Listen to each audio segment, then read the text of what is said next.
Hi guys, welcome back to DZALI Podcast. Today we have an interesting topic for you. Fedora versus Windows 11. By the way, my name is Famous and I'm here with Picky Wolf.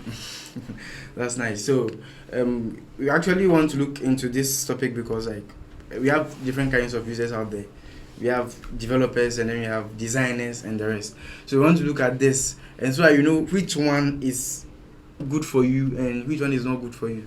Maybe the one that will make you scream into your pillow and then yes. So stay with us. Let's dive into this. Alright, so our first impressions, you'll be taking your experience with Windows and Linux, whatever distro you took, and I'll be talking about my experience with Windows and then Linux, right? Okay, sure. So for me, I've been using Windows since I was in JHS. Yeah, I've been using Windows my entire life. Yeah. Until I made a very terrible decision in the university. And what was that? To switch to Linux Mint. Mint? Yes. That's a mild distro though. Yeah, but when I started using it, I was enjoying it until it corrupted my BIOS. Enduring. That's a good word. Keep going. I was enjoying it, yeah. Enjoying or enduring? Enjoying. I was enjoying it. Okay.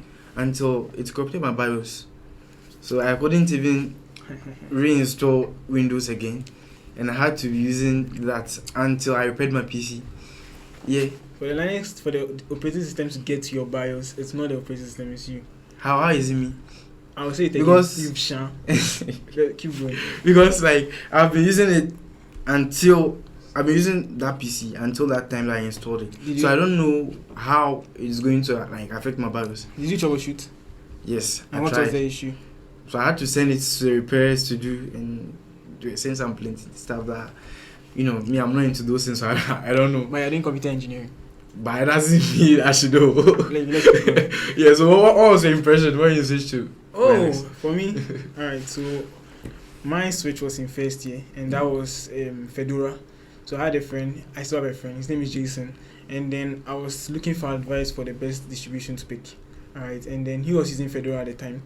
He was dual booting, so he was running from a drive, the Fedora, and then his PC was running the Windows, and I think Fedora actually caught my eyes, and then he told me it's relatively safer and mild, so I decided to try it out. So I was doing a dual booting, Windows 10 and then Windows and Fedora, and then apparently since I started work with playing around with IoT, running on Windows was quite of an issue, especially when it gets to the Redis part. Yeah, I had to set up WSL, that's the Windows sub Linux subsystem for Linux or something like that.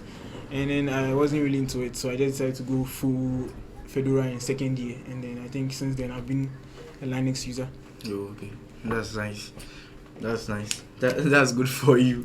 Actually. So comparing the interface, the interface of Windows, you don't want to take this discussion, actually. You don't take this discussion. Why? Because when you compare the interface of Windows to that of Linux.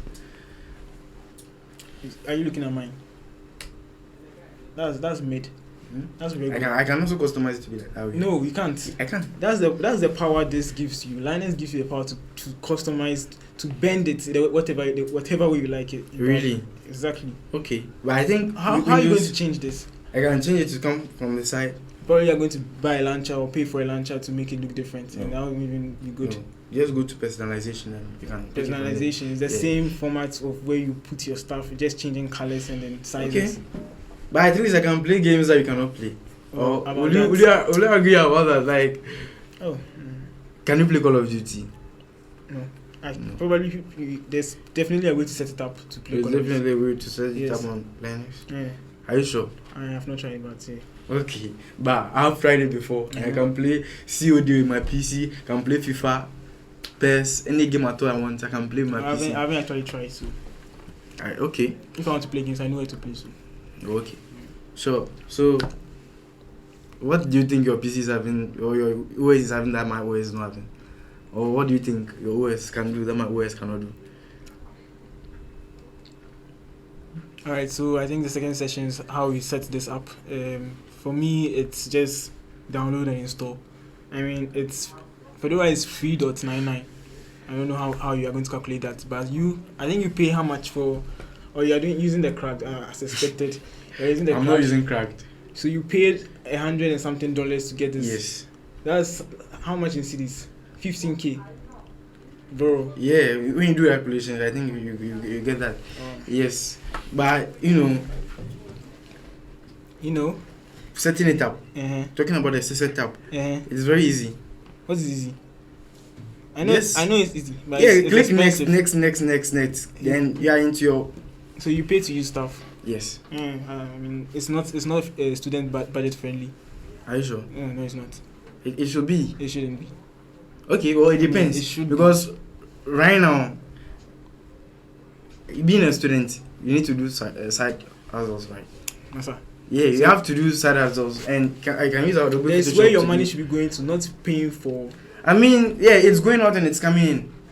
So it's just a cycle of it's going out. It comes in. I'm speaking as a student, and I'm looking at the student budget. Yes, as a student, yes. I'm not am I not a student? Giving away. Oh wait, am I not a student? Oh, you are. Yeah, I'm a student. You see, so like to get this actually, because when I was using Linux Mint, I wasn't able to do any design. I'm a graphic designer. There's GIMP. There's Canva. It's not made. Canva. I use Canva for graphic designing. Have you seen my designs? Oh, bro, come on. Are you a graphic designer? No, I'm not. Yes, that's why you use GIMP and Canva. But like me, that I make. So you're a professional. Yes. Okay, then. Let's go. I'm a professional graphic designer. So if you need any graphic designs, Charlie, don't hesitate to contact him. Okay. Yeah. You show his. So I use on the screen. Show that his designs on the screen. Yeah. So I use like Adobe Photoshop. Oh, okay. Yes, that's what I used to do my designs, and it's not available on. It is now. It is now. Yeah. Really? I think. Okay. So I think like for me, I prefer this because I can play games, I can do my designs, I can still code. Like, bro, I can still code as a computer engineering student. I can still code with my PC. This is a powerhouse for programming, so I don't think that's a conversation. But does it make any difference? Like, it does. I have VS Code that I can code in. You know the percentage of my RAM it uses. It's probably around 3 gig. Yours probably uses everything. No. I know, but no. I mean, it uses a big maximum of 59%. Yeah, when I check. Maximum of 59. Yeah. Do you know my range? When I've opened a lot of stuff, that's like 30%. Unless I open something that's then it goes higher. Okay. So you're not beating me on this one. Let's go. Alright, so I think I've gotten you on this part. The blue screen of death. What do you have to say about that? I mean, I don't see that on mine. Blue screen. Well, it's normal. It's what? It's not supposed to be. It's normal. It's not supposed to be. It's normal. And why would you consider that normal? You're using your PC, then this goes blue screen of death. So while you're using your PC, it has never gone on before. Never. Well, I mean, for me, it's normal for that to happen because like no system is like 100%. You're lost. Correct. But do you remember like when I was I remember when I was doing using Linux Mint, I actually spent like 2 hours doing what? Just trying to fix a sound driver. That's probably your mistake. How my mistake? Because like if for me to actually fix that, I had to write lines of code. Which code? Which code? Are you asking which code? If you want the code, Charlie, you can search. You can even drop it in the description for the people that are using Linux to hear. Forms. But for I use it that's last 2 years, so I think I actually forgot that time. Okay. Well, for me, I've had maybe some issues with the drivers. I messed up, right? So there are some things I would like to boost in the configuration. I probably messed up some stuff, and then I'm facing the consequences. Let me say for my distribution, I don't know how to set it up, but I've not been able to use some features like the fingerprint, the SIM tree. Yeah, but I mean, outside that, it's great. Oh, okay.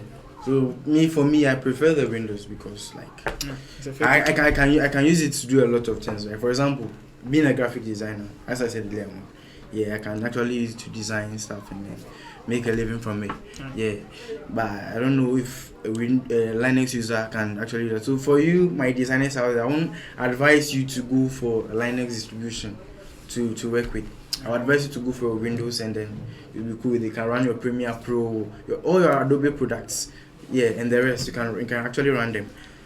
Maybe I don't know which people will you advise to use Linux. For all my developers, those who want to build efficient systems, I don't have to give you a reason, but I think you find it when you start using Windows, Linux, sorry. Yeah, so.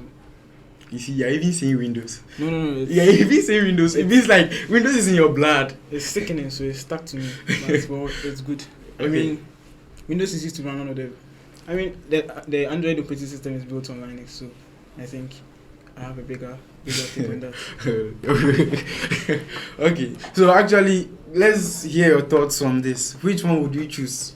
Like, pertaining to what you are doing, which one would you choose? Would you go for Windows or you go for Linux? Give us this in your comment section below. Yeah, comments. Thank you very much for sticking with us. Don't do Windows. So we try to make this as fun as possible, and I think in our subsequent episodes we try to also put in a balance of educational and something juicy. I mean, yeah, our first episode, and I think don't forget to like, comment, and subscribe. This is DZALI Podcast.